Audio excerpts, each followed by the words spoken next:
And we go back to an earlier story as the furore continues on social media over JPS customers bearing some of the cost of electricity theft. The company is advising customers that it simply cannot tackle the issue alone. Here's Kalisha Williams with that story. Like Susie get catch for bypass the meter. So how comes them catch her? And how come them catch her? How come she do it? Now it's JPS customers who are asking the utility company how come. It all started with this tweet from @myJPS online Twitter account. Losses incurred due to illegal activity is shared between JPS and all our customers. Unfortunately, a line item on the JPS bill is not reflective of this specific charge.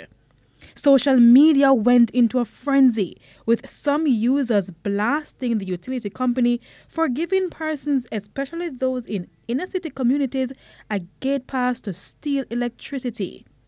The company responded. The sad thing is that in Jamaica, few people pay taxes. Many cheat customs, steal from Flow, Digicel, NWC, and JPS. Just think how much lower your income or property tax would be if everyone paid their share. It's not a garrison issue. It's a cultural problem. But this response evoked anger. Some users even questioned the authenticity of the account. It said, "A lot of methods have been employed to battle electricity theft, and whilst we hear your suggestion, it is way more complex than it seems. There are entire communities that are not legal customers.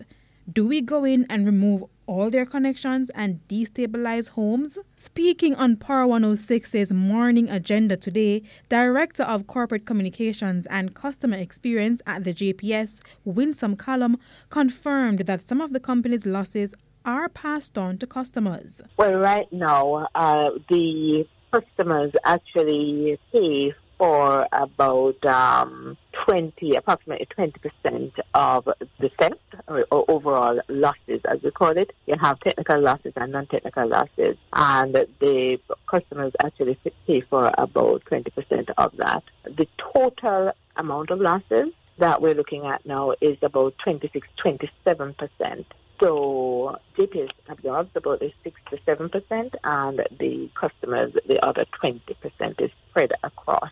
The company also took to Facebook in a live meeting Friday evening to answer questions from the public. In oil has risen. It was never included in your responses, especially on social media, until this day, right? Say there is a line of omission where we're not putting the part where we not pay for people with bridge light. I accept that, Rohan. Correct. We have not explicitly said this is the extent to which you are paying for theft. Ms. Callum further explained that customers bearing a portion of losses is not new to Jamaica. But what is the company doing? We go into communities every single day right across this country. We are pulling down illegal lines. Last year alone, we pulled down about 170,000 illegal lines. Since the start of this year, it's about 63,000 illegal throw-up lines we pulled down. But guess what happened? We go in there with our full team. We call the team that pulls down the lines. We have the task force that goes in every day, and we have three of these teams deployed across the island. But as soon as we take down these lines, they go back up. Kalisha Williams, TVJ News.